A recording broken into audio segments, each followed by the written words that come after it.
आप देख रहे हैं इंडिया टाउन न्यूज, भारत की बात। नमस्कार, स्वागत है आपका इंडिया टाउन न्यूज के खास बुलेटिन खबरें राजनांदगांव में। मैं हूं आपके साथ रंजना राज। बुलेटिन की शुरुआत करने से पहले एक नजर आज की हेडलाइंस पर। राजनांदगांव में सरकारी राशन की कालाबाजारी का इंडिया टाउन न्यूज ने किया खुलासा। कौन मार रहा है गरीबों के हक पर डाका, जिम्मेदारों पर उठे कई सवाल। छत्तीसगढ़ की शिक्षा नीति को लेकर कांग्रेस ने राज्य सरकार पर बोला बड़ा हमला। शिक्षा के निजीकरण का किया विरोध, स्कूल बंदी के खिलाफ कांग्रेस ने किया ऐलान। अवैध लकड़ी परिवहन करते पकड़ा गया ट्रैक्टर, वन विभाग की उड़नदस्ता टीम ने की बड़ी कार्रवाई। बालोद से सुंदरा मार्ग बना तस्करों का रास्ता। राजनांदगांव के चिखली में आयोजित रुद्राक्षम हॉकी लीग प्रतियोगिता का हुआ भव्य समापन। बच्चों के हुनर को मिला मंच।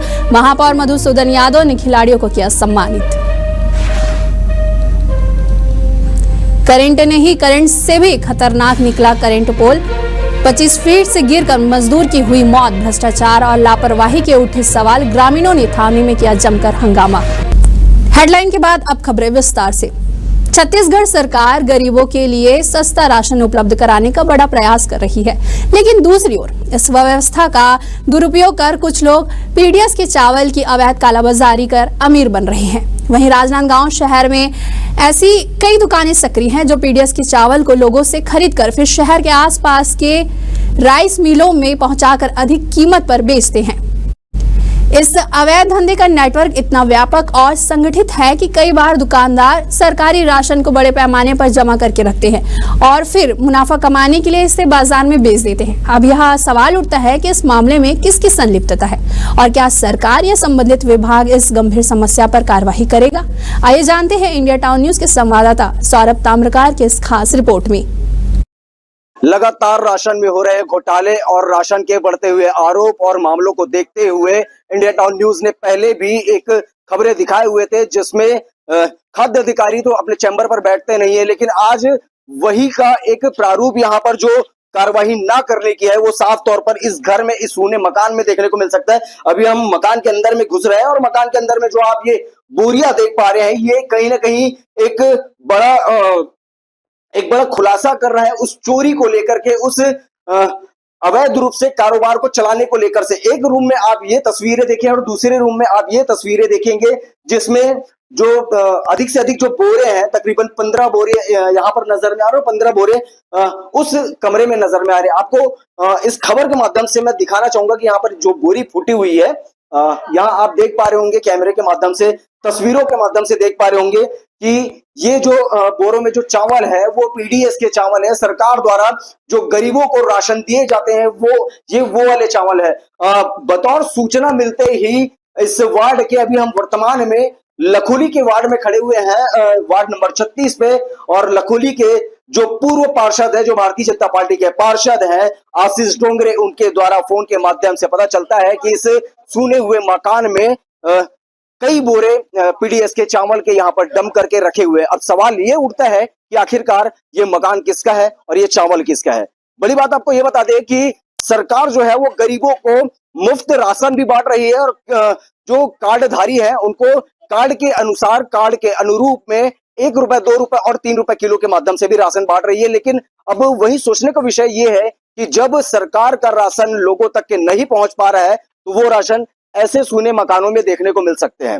अब इसका जो बड़ा खेल है वो भी हम आपको बताते हैं। इंडिया टाउन न्यूज ने पहले भी आपको खबरों के माध्यम से बताया हुआ था और आज इस खबर में हम ये बताने जा रहे हैं कि आखिरकार इस चावल का खेल कैसे होता है। इस चावल का खेल पहले सरकार के द्वारा राशन दुकानों में दिया जाता है और राशन दुकानों के द्वारा सरकार के नाम से आम जनताओं को दिया जाता है और आम जनताओं के पास जब ये राशन पहुंचती है तो कहीं ना कहीं सरकार की उपलब्धि गिनती में आती है। लेकिन अब यहाँ पर मामला उल्टा है, उलटफेर हो चुका है। सरकार के द्वारा राशन तो दिया जाता है राशन दुकान पर, लेकिन राशन दुकान में ही सबसे बड़ा खेल होता है जहां पर थंब लगा करके राशन आम जनताओं को दिए जाते हैं। आखिरकार थंब लगता भी है, राशन बंटते भी है, लेकिन फिर भी इन राशन दुकान वालों के पास पर्याप्त मात्रा में राशन मिल जाते हैं। अब ये लोग इस राशन का, इस जो पीडीएस के चावल का है, उसका हेर फेर बड़े बड़े मिलों में करते हैं, जहां पर इस मिलों में जाने के बाद राशन की धुलाई पुछाई सफाई ये तमाम चीजें करके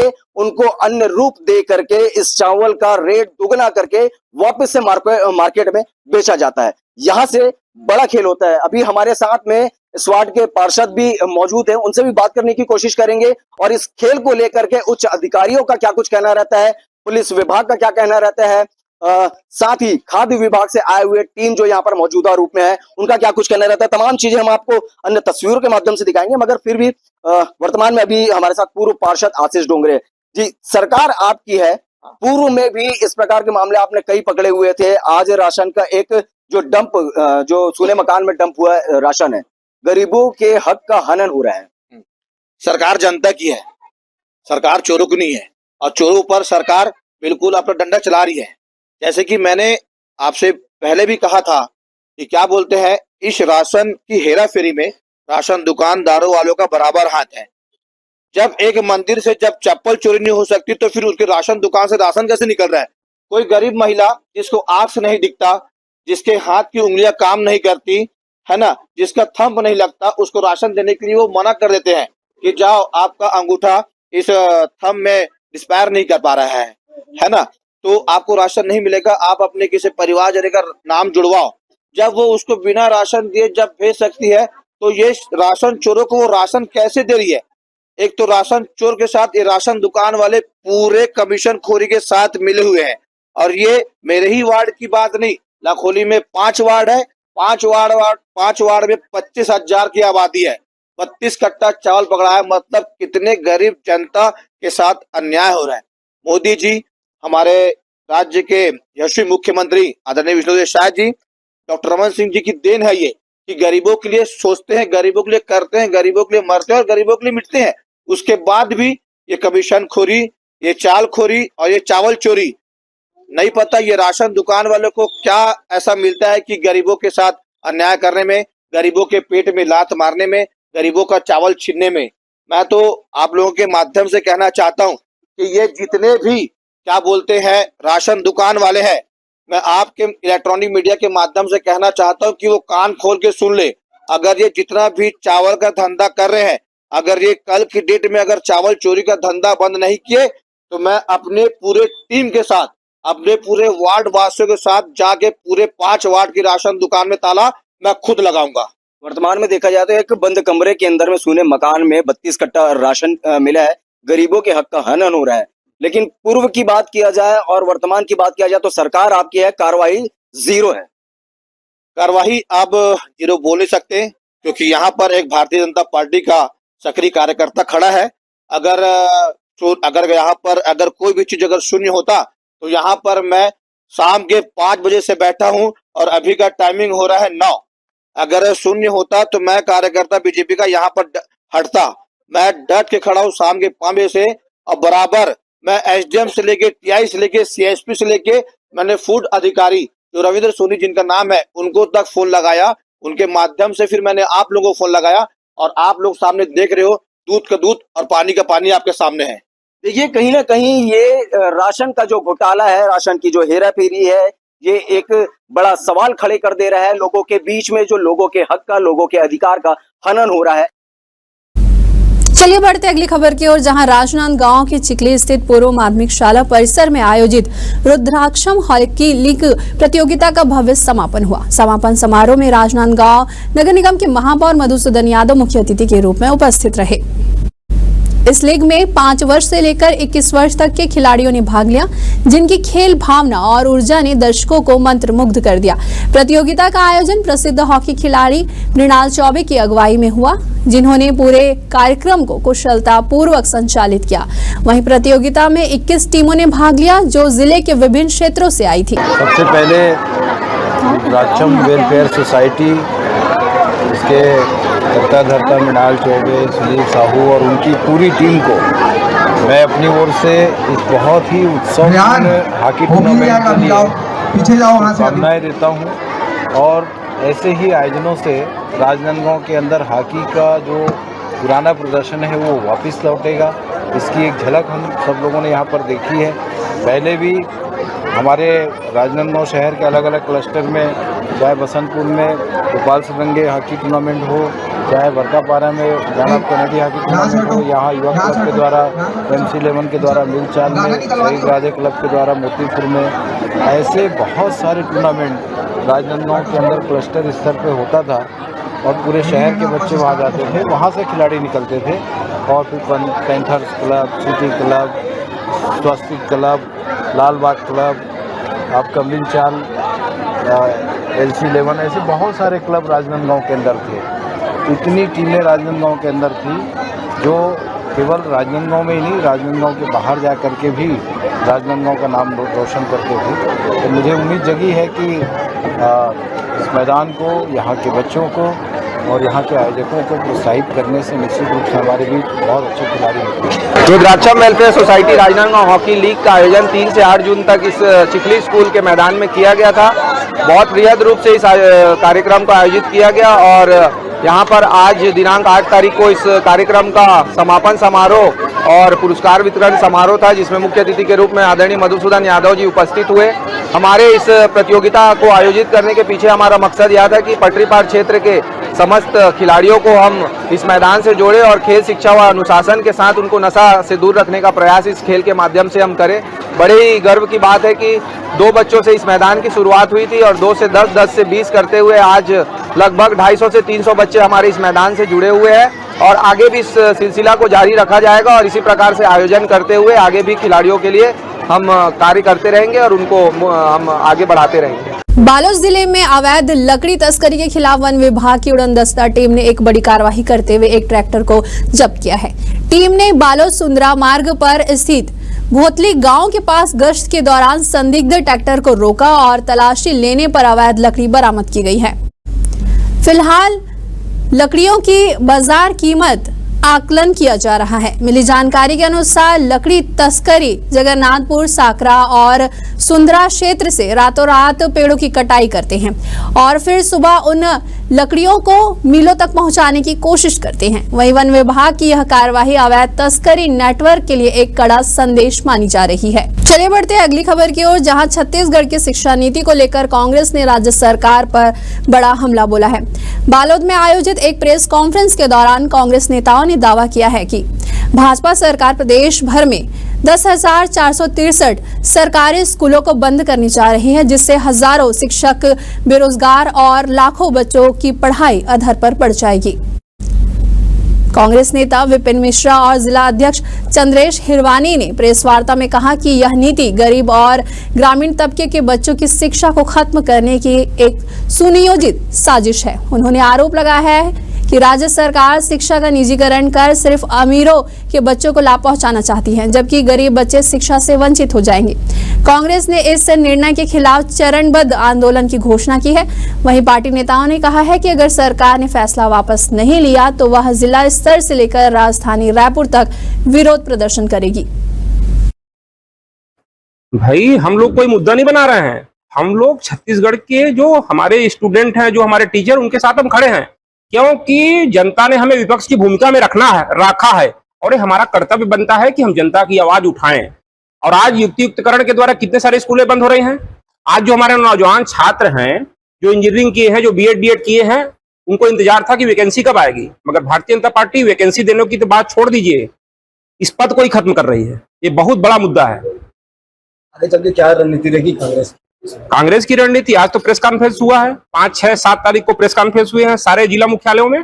इसके बाद हम ब्लॉक में जो शिक्षा अधिकारी है उनका घेराव करेंगे और जिला स्तर पे शिक्षा विभाग के जो जिलाधिकारी है उसका भी घेराव किया जाएगा और निरंतर हम छत्तीसगढ़ की जनता की आवाज पूरी तरह से लड़ाई लड़ेंगे। जो हमारे विधायक साथी हैं, अभी विधानसभा का सत्र शुरू होने वाला है, विधानसभा के अंदर में भी इसके खिलाफ एक बहुत गरमाने वाला है विधानसभा इस बार। थाना छुईखदान पुलिस ने चोरी के खिलाफ सख्त कार्रवाई करते हुए इलेक्ट्रॉनिक दुकान में चोरी करने वाले आरोपी सूरज रजक और एक नाबालिग को गिरफ्तार कर लिया है। बता दें कि छुईखदान स्थित अनमोल गिफ्ट कॉर्नर और इलेक्ट्रॉनिक दुकान का ताला तोड़कर आरोपियों ने नकदी और एक होम थिएटर चोरी किया था। इस संबंध में प्रार्थी राम सेवक वर्मा ने थाना छुईखदान में शिकायत दर्ज कराई थी, जिसके बाद पुलिस ने जांच के दौरान चोरी की गई होम थिएटर और नकदी रकम को जब्त कर आरोपी सूरज रजक और एक नाबालिग को गिरफ्तार किया है। चलिए बढ़ते हैं अगली खबर की ओर, जहां गुरूर ब्लॉक के ग्राम डांडेसरा में एक मजदूर की दर्दनाक मौत हो गई है। जब नया लगा बिजली का खंभा उसका वजन झेल नहीं सका और 25 फीट की ऊंचाई से गिरने से वह मौके पर ही दम तोड़ बैठा। यह हादसा उस वक्त हुआ जब खेतों में बिजली आपूर्ति के लिए खंभे लगाए जा रहे थे। कार्य की जिम्मेदारी भिलाई की home Sai construction and supplier company के पास थी, जिसका मालिक सौरभ सिंह है। आक्रोशित ग्रामीणों ने थाने में जमकर हंगामा किया है। वहीं घटना की जानकारी मिलते ही जोहार छत्तीसगढ़ पार्टी के नेता चंद्रभान साहू मौके पर पहुंचे और बिजली खंभों की गुणवत्ता पर गंभीर सवाल उठाए हैं। उन्होंने कहा है कि खंभा नीचे से ही इतना कमजोर था तो मजदूर का वजन नहीं सह पाया। उन्होंने सरकार से गुणवत्ता की जांच, ठेकेदार पर कार्रवाई और पीड़ित परिवार को न्याय दिलाने की मांग की है। वहीं हादसे के बाद ठेकेदार सौरभ सिंह ने बयान देने से इनकार कर दिया है। मामले में स्थानीय जनप्रतिनिधियों के समझाइश के बाद मृतक का पोस्टमार्टम कराया गया और गांव में अंतिम संस्कार किया गया। लेकिन यह हादसा न सिर्फ एक मजदूर की दर्दनाक मौत है, बल्कि सिस्टम की लापरवाही, ठेकेदारी में भ्रष्टाचार और मजदूर सुरक्षा की अनदेखी का जीता जागता उदाहरण भी है। छुरियानगर में आध्यात्मिक जागरूकता और मानसिक शांति की दिशा में एक महत्वपूर्ण पहल की गई है। प्रजापति ब्रह्म कुमारी ईश्वरी विश्वविद्यालय के द्वारा मां दंतेश्वरी परिसर में आयोजित 7 दिवसीय राजयोग शिविर का समापन बेहद सफल और प्रभावशाली रहा है। वहीं नगरवासियों ने इस शिविर में भाग लेकर राजयोग साधना के माध्यम से मानसिक तनाव से मुक्ति और आध्यात्मिक शांति का अनुभव किया। शिविर के समापन अवसर पर राजयोगिनी पुष्पा दीदी के सानिध्य में राजवी भाई पटेल के द्वारा राजयोग मेडिटेशन साधना केंद्र का विधिवत उद्घाटन किया गया। इस शुभ अवसर पर बड़ी संख्या में नगरवासी, क्षेत्रीय गणमान्य नागरिक, अधिकारी, कर्मचारी और समाज सेवी उपस्थित रहे। वहीं नगरवासियों के आग्रह पर अब यह साधना केंद्र नियमित रूप से संचालित किया जाएगा, जिससे लोग निरंतर आध्यात्मिक शांति और साधना से जुड़ सकेंगे।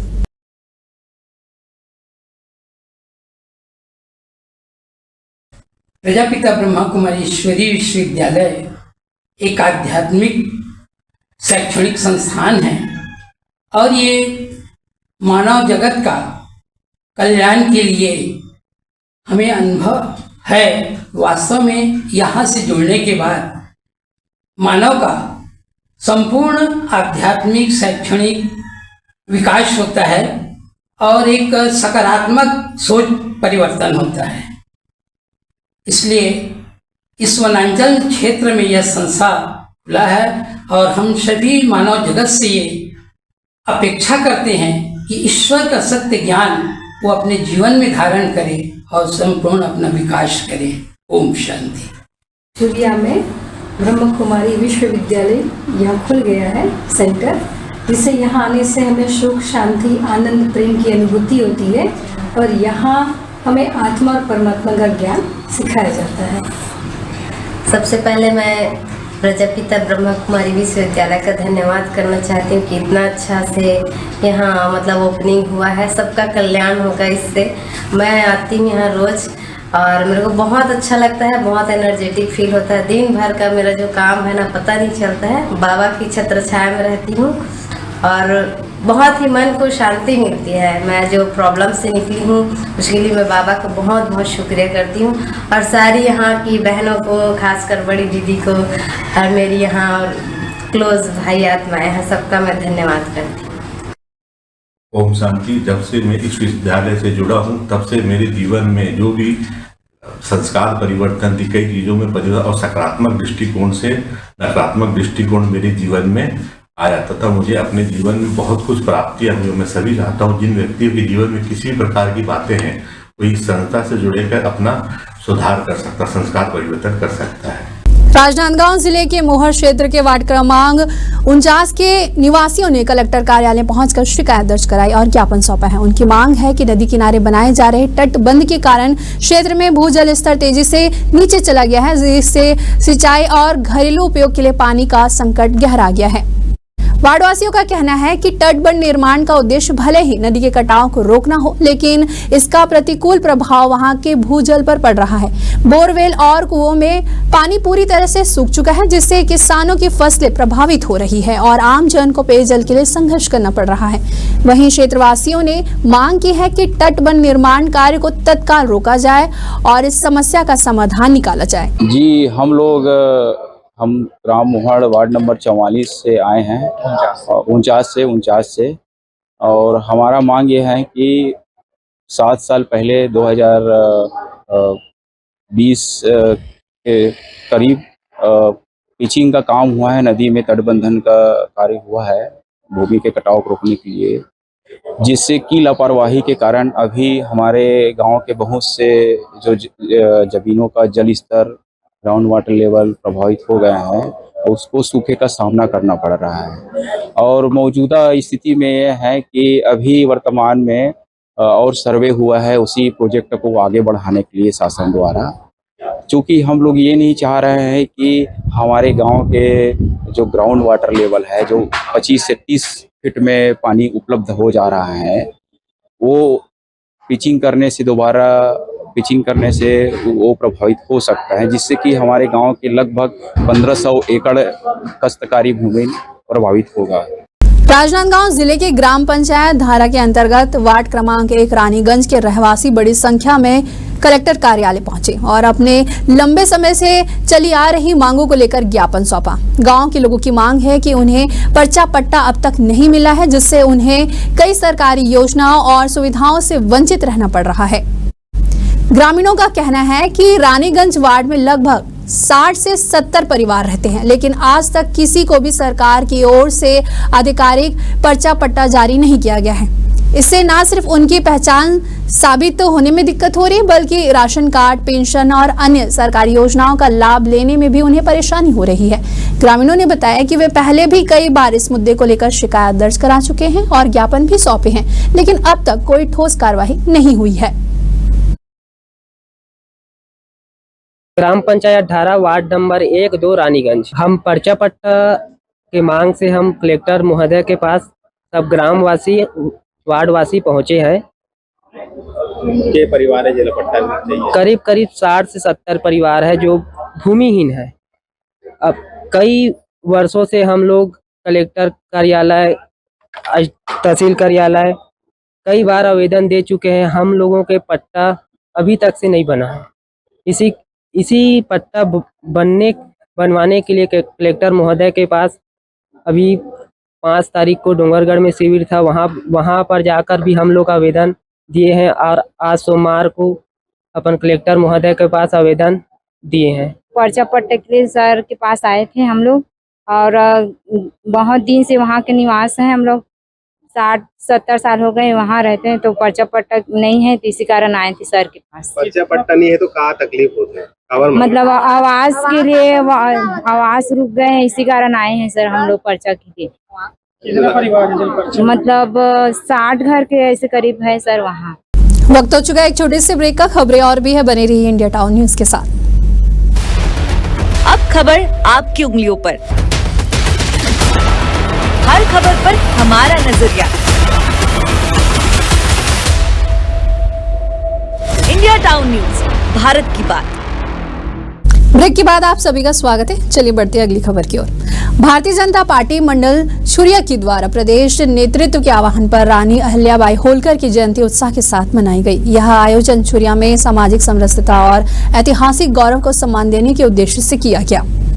कार्यक्रम में मुख्य अतिथि सचिन सिंह बघेल रहे, जिन्होंने रानी अहिल्याबाई के जीवन चरित्र पर प्रकाश डाला। कार्यक्रम में अनुसूचित जनजाति मोर्चा के प्रदेश उपाध्यक्ष एमडी ठाकुर सहित अन्य अतिथियों ने भी संबोधित किया और रानी अहिल्याबाई होलकर के योगदान को प्रेरणादायी बताया। चलिए बढ़ते अगली खबर की ओर, जहां छुईखदान जनपद की कुम्हरवाड़ा पंचायत अंतर्गत ग्राम बसंतपुर स्थित शासकीय स्कूल में पेंटिंग के दौरान बड़ा हादसा हो गया। पेंटिंग कार्य में उपयोग हो रहे तारपानी तेल के में अचानक आग लग गई और जिससे मौके पर कार्य कर रहे 5 मजदूर झुलस गए। झुलसते हुए मजदूरों में एक 15 वर्षीय नाबालिग लड़का भी शामिल है, जिससे यह सवाल उठने लगा है कि क्या बाल श्रम कराया जा रहा है। हादसे के बाद सभी को स्वास्थ्य केंद्र ले जाया गया, जहां उन्हें प्राथमिक उपचार के बाद छुई खदान सामुदायिक स्वास्थ्य केंद्र में रेफर कर दिया गया है। जानकारी के अनुसार यह कार्य राजनांदगांव के एक ठेकेदार के द्वारा कराया जा रहा था, लेकिन हादसे के बाद ठेकेदार के द्वारा किसी भी प्रकार की आर्थिक सहायता नहीं की गई है, जिससे पीड़ित परिवारों में नाराजगी है। वहीं स्थानीय ग्रामीणों ने मांग की है कि प्रशासन इस मामले की गंभीरता से जांच करे और नाबालिग से श्रम कार्य को लेकर कार्रवाई करे। छत्तीसगढ़ में मानसून ने अपनी दस्तक दे दी है, जिससे लोगों को गर्मी से राहत मिली है। वहीं राजनांदगांव में हल्की बारिश और ठंडी हवाओं के साथ मानसून की शुरुआत हो चुकी है। इससे पहले मानसून ने धूप और गर्मी से लोग इस मौसम से परेशान थे। 9 दिन के नौतपा और 5 दिन के पंचक के बाद अब मौसम ने अपनी करवट बदली है और लोगों को राहत देने लगा है। हल्की बारिश और ठंडी हवाओं के साथ लोगों को गर्मी से छुटकारा मिला है। वहीं मानसून की दस्तक से लोगों को राहत मिली है और वे गर्मी से बचने के लिए अब ठंडी हवाओं का आनंद ले सकते हैं। मानसून की शुरुआत के साथ ही लोगों को गर्मी से राहत मिलने की उम्मीद है। आने वाले दिनों में और भी अधिक बारिश होने की संभावना जताई जा रही है, जिससे लोगों को गर्मी से पूरी तरह से राहत मिलेगी। छत्तीसगढ़ राज्य महिला आयोग की अध्यक्ष डॉक्टर किरणमय नायक ने राजनांदगांव जिले में महिलाओं के उत्पीड़न से संबंधित मामलों की सुनवाई की। इस दौरान उन्होंने बताया कि जिले में कुल 15 मामलों की सुनवाई चल रही है, जिसमें से 13 मामलों को नस्तीबद्ध कर दिया गया है और एक मामला माननीय न्यायालय में चल रहा है। एक अन्य मामले में आवेदिका के आवेदन में त्रुटि पाई गई, जिससे जन सुनवाई से हटाया गया है और आवेदिका को पुनः आवेदन करने के लिए भी कहा गया है। डॉक्टर किरणमय नायक की पहचान एक कांग्रेस नेत्री के तौर पर है और उनकी नियुक्ति पूर्ववर्ती कांग्रेस सरकार के द्वारा की गई थी। वर्तमान में भाजपा सरकार के साथ उनके सुरक्षा मुद्दों पर मतभेद चल रहे हैं। उन्होंने सरकार पर हमला करते हुए कहा कि सरकार बदलते ही उनकी सुरक्षा छीन ली गई है और PSO गार्ड को भी हटा दिया गया है। उन्होंने सरकार को अल्टीमेटम दे दिया है कि यदि सुरक्षा नहीं मिली तो वो उच्च न्यायालय में अवमानना का मामला दर्ज कराएंगी। जिले में हमारी लगातार 8वीं जन सुनवाई है और पूरे प्रदेश स्तर पर 321 जन सुनवाई है। आज हमारे साथ दुर्ग संभाग की प्रभारी हमारे महिला आयोग के सदस्य ओजस्वी मंडावी जी यहाँ उपस्थित हैं और हमने यहाँ पर लगभग 15 मामलों की सुनवाई की है। 13 मामले नस्तीबद्ध हुए हैं, एक मामला न्यायालय रायपुर के लिए ट्रांसफर किया है और एक मामले में अनावेदक का नाम डिटेल नहीं था, उसे संशोधन करने के लिए कहा गया है। नहीं, सभी तरह के मामले हैं, कुछ धोखाधड़ी के मामले हैं, कुछ पारिवारिक मामले, कुछ संपत्ति के मामले हैं, परंतु लंबे समय से उभय पक्ष की अनुपस्थिति के कारण हमें नस्तीबद्ध करना पड़ा। 2-2, 3-3 साल पुराने मामले थे और हम उभय पक्ष यदि 2 बार 3 बार लगातार नहीं आते हैं तो हम उसको ज्यादा लंबे समय तक पेंडिंग नहीं रखते हैं। अक्सर लोगों के बीच में सुलह हो चुकी होती है, इसलिए भी हमें मामला नस्तीबद्ध करना होता है। राजनांदगांव के छुरिया स्थित विकास खंड ग्राम गोडलवाही में मुख्यमंत्री विष्णुदेव साय के कार्यक्रम को अचानक मौसम खराब होने के कारण स्थगित करना पड़ा। दोपहर में अचानक आंधी तूफान के कारण कार्यक्रम स्थल पर बनाया गया पंडाल उड़ गया और कुर्सियां बिखर गई। कार्यक्रम में स्वतंत्रता संग्राम सेनानी स्वर्गीय श्री गेंद सिंह नायक की मूर्ति का अनावरण होना था। इसे लेकर कई दिनों से तैयारियां की जा रही थी। लोग सुबह से ही कार्यक्रम में पहुंचना शुरू कर दिए थे, लेकिन अचानक मौसम में बदलाव के कारण कार्यक्रम स्थगित करना पड़ गया है। तेज आंधी तूफान और बारिश के कारण कार्यक्रम स्थल पर अफरा तफरी मच गई। वहीं पंडाल में कुर्सियां उड़ गई, पंडाल भी बिखर गए और जिस कारण कार्यक्रम को अगले आदेश तक स्थगित करना पड़ रहा है। अब देखना होगा कि यह कार्यक्रम कब आयोजित किया जाएगा। इस वक्त की बुलेटिन में फिलहाल इतना ही। मुझे दीजिए इजाजत। नमस्कार। आप देख रहे हैं इंडिया टाउन न्यूज, भारत की बात।